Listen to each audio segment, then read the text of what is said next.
গত জুন মাসে পাকিস্তানি সেনাপ্রধান ফিল্ড মার্শাল অসীম মুনির ওয়াশিংটনে যান।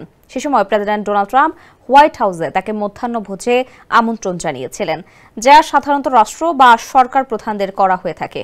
ওই ঘটনার 2 মাসের মধ্যে আবারও জানা গেল পাক সেনাপ্রধান যুক্তরাষ্ট্র যাচ্ছেন, যদিও পাকিস্তানের সেনাবাহিনী বা আইএসপিআর অথবা যুক্তরাষ্ট্রে নিযুক্ত পাকিস্তান দূতাবাস আনুষ্ঠানিকভাবে এ ব্যাপারে কিছুই জানায়নি। দ্য ডন বলছে, সেনাপ্রধান ফিল্ড মার্শাল অসীম মুনিরের এই সফর এমন এক সময় হচ্ছে যখন গত মাসে কংগ্রেসের এক শুনানিতে জেনারেল কুরিলা পাকিস্তানকে সন্ত্রাস বিরোধী অভিযানে চমৎকার অংশীদার বলে প্রশংসা করেন এবং আঞ্চলিক শান্তি ও স্থিতিশীলতা রক্ষায় ইসলামাবাদের ভূমিকার প্রশংসা করেন। ওয়ালটন এখন দেশের সীমানা পেরিয়ে পৌঁছে গিয়েছে 50টিরও বেশি দেশে। ওয়ালটন, ঘরে ঘরে বিশ্বজুড়ে। চলতি সপ্তাহেই পাক সেনাপ্রধান যুক্তরাষ্ট্রে যেতে পারেন বলে মনে করা হচ্ছে। জন বলছে, পাকিস্তানের সেনাপ্রধান ফিল্ড মার্শাল অসীম মুনির চলতি সপ্তাহেই যুক্তরাষ্ট্র সফরে যাচ্ছেন বলে জানিয়েছে সরকারি সূত্র। এই সফরটি মূলত ফিরতি সফর।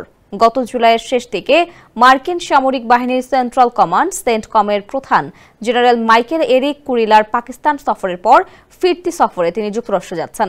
সেন্টকম এক বিবৃতিতে জানিয়েছে, জেনারেল কুরিলার সাম্প্রতিক দক্ষিণ এশিয়া সফরে পাকিস্তান অন্তর্ভুক্ত ছিল।